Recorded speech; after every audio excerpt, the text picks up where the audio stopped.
ಮಾನ್ಯ ಅಧ್ಯಕ್ಷರೇ, ಈ ತಿದ್ದುಪಡಿಯನ್ನ ತಂದಿದ್ದು ನಮ್ಮ ವಿರೋಧ ಪಕ್ಷದ ನಾಯಕರು ಮತ್ತು ಸುರೇಶ್ ಕುಮಾರ್ ಸಾಹೇಬರು ಏನು ಹೇಳಿದ್ರು, ಇದು ಎಲ್ಲವನ್ನ ಸಮಗ್ರವಾಗಿ ವಿಚಾರ ಮಾಡಿ ಇದನ್ನು ನಮಗೆ ನೀವು ವಿಧೇಯಕನ ಅಂಗೀಕಾರ ಮಾಡಿಕೊಟ್ಟ ಮೇಲೆ ನಾವೀಗಾಗಲೇ ನಿಯಮಗಳನ್ನು ಮಾಡಲಿಕ್ಕೆ 2-3 ಸಭೆಗಳನ್ನು ಮಾಡಿದ್ದೀವಿ. 2-3 ಸಭೆಗಳನ್ನು ಮಾಡಿ ಅದರ ಜೊತೆಗೆ ಮಾನ್ಯ ಅಧ್ಯಕ್ಷರೇ, ಈ ಟಾಸ್ಕ್ ಫೋರ್ಸ್ ಸಮಿತಿಯನ್ನು ಮಾಡಬೇಕಂತ ನಿರ್ಧಾರವನ್ನು ಮಾಡಿದ್ದೀವಿ.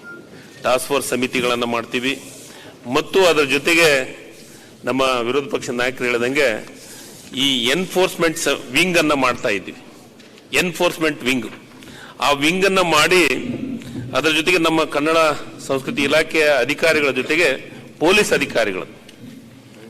ಅಧಿಕಾರಿಗಳನ್ನು ಇದಕ್ಕೆ ಸೇರಿಸುವಂತ ಕೆಲಸ ಮತ್ತು ಅದರ ಜೊತೆಗೆ ಪ್ರತಿ ಒಂದು ಜಿಲ್ಲೆಯೊಳಗೂ ಒಂದು ಈ ವಿಂಗ್ ಮಾಡೋದ್ರ ಮುಖಾಂತರ ಒಬ್ಬ ಪೊಲೀಸ್ ಅಧಿಕಾರಿಗಳನ್ನು ಅದನ್ನ ಹಾಕ್ತೀವಿ ಮತ್ತು ನಮ್ಮ ಇಲಾಖೆಯಿಂದ ಗಾಡಿಗಳನ್ನು ತಗೊಂಡು ಅದನ್ನು ಎಲ್ಲೆಲ್ಲಿ ಕಾಲೇಜ್ ಇರ್ಬೋದು, ಶಾಲೆ ಇರ್ಬೋದು, ಅಂಗಡಿಗಳಿರ್ಬೋದು, ಶಿಕ್ಷಣ ಸಂಸ್ಥೆಗಳದ್ದು ಅಲ್ಲಿನೂ ಕನ್ನಡವನ್ನ ಯಾವ ರೀತಿ ಅದನ್ನೇನು ಈಗೇನು ಹೇಳಿದ್ರಲ್ಲ, ಮೊನ್ನೆ ಹೇಳಿದ್ರು, ನಾವು ಒಂದು ಅರ್ಜಿ ಇದನ್ನು ಕೊಟ್ಟುಗಳ ನೋಟಿಸ್ ಕೊಟ್ಟುಗಳನ್ನೇ ಒಂದು ಅವ್ರ ತಕ್ಷಣ ಕೋರ್ಟಿಗೆ ಹೋಗೋದ ಮತ್ತೊಂದು ಅದು ಯಾವುದಕ್ಕೂ ಆಗಲಾರ ರೀತಿಯೊಳಗೆ ಕೆಲವೊಂದಷ್ಟು ನಿಯಮಗಳನ್ನು ಮಾಡ್ತಾ ಇದ್ವಿ ಮಾನ್ಯ ಅಧ್ಯಕ್ಷ. ಅದರ ಜೊತೆಗೆ ಬೆಂಗಳೂರು, ನನಗೆ ಸುರೇಶ್ ಕುಮಾರ್ ಸಾಹೇಬ್ರು ಹೇಳಿದ್ರು, ನಮಗೆ ಕರ್ನಾಟಕದೊಳಗ ಬೇರೆ ಜಿಲ್ಲೆಯೊಳಗ ನಮ್ಮ ಭಾಗದೊಳಗ ಕನ್ನಡನೇ ಮಾತಾಡ್ತೀವಿ ನಾವೆಲ್ಲರೂ, ಅಲ್ಲಿ ನಮಗೆ ಸಮಸ್ಯೆ ಇಲ್ಲ.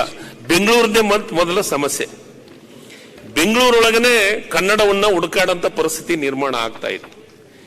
ಇದಕ್ಕೆ ನಾವು ಕಟ್ಟುನಿಟ್ಟ ಕ್ರಮ ತಗೊಂಡದೆ ಯಾವ ರೀತಿ ಮಾಡ್ಬೇಕನ್ನೋದನ್ನ ಈಗ ನೇಮದೊಳಗ ನಾವು ಈಗಾಗಲೇ ಕನ್ನಡ ಅನುಷ್ಠಾನದ ಬಗ್ಗೆ ಜಿಲ್ಲಾ ಮಟ್ಟದ ಸಮಿತಿ ರೀತಿಯಲ್ಲಿ ಬೆಂಗಳೂರಿನೊಳಗ BBMP ವ್ಯಾಪ್ತಿಯಲ್ಲಿ ಒಳಪಡುವ 8 ವಲಯಗಳು ಇದಾವೆ. 8 ವಲಯ ಆಯುಕ್ತರು ಇದಕ್ಕೆ ಬರ್ತಾರೆ, ಅವ್ರನ್ನ ಅಧ್ಯಕ್ಷತೆಯನ್ನ ಮಾಡಿ ಅಲ್ಲಿನೂ ಒಂದು ಸಮಿತಿಯನ್ನ ಮಾಡ್ತಾ ಇದ್ದೀವಿ. ಅಂದ್ರೆ ಇದರ ಜೊತೆಗೆ ಕನ್ನಡಕ್ಕೆ ಸಂಬಂಧಿಸಿದ ದೂರ ದಾಖಲ ಮಾಡ್ಲಿಕ್ಕೆ ಕಣ್ಣುಗಾವಲು ಅಂತ ಒಂದು ಅಪ್ಲಿಕೇಶನ್, ಅಂದ್ರೆ ಒಂದು ಆ್ಯಪ್ ಅನ್ನ ರೆಡಿ ಮಾಡ್ತಾ ಇದ್ದೀವಿ. ಅದನ್ನು ತತ್ಕ್ಷಣ ನಮಗೆ ಕಂಪ್ಲೇಂಟ್ ಬರಬೇಕು, ಅವ್ರ ಮೇಲೆ ಆಕ್ಷನ್ ಮಾಡೋ ರೀತಿಯೊಳಗ ನಿಯಮಗಳನ್ನು ರೂಪಿಸುವಂತ ಕೆಲಸವನ್ನ ಮಾಡ್ತೀವಿ.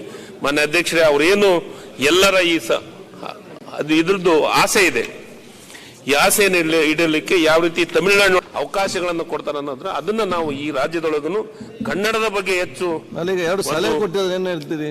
2 ಸಲಹೆ ಕೊಟ್ಟಿದಾರಲ್ಲ, ಆ 2 ಸಲಹೆಯನ್ನ ನಾವು ನಿಯಮಗಳೊಳಗೆ ತಗೋತಿದ್ವಿ, ಅದನ್ನ ಮಾಡುವಂತ ಕೆಲಸ.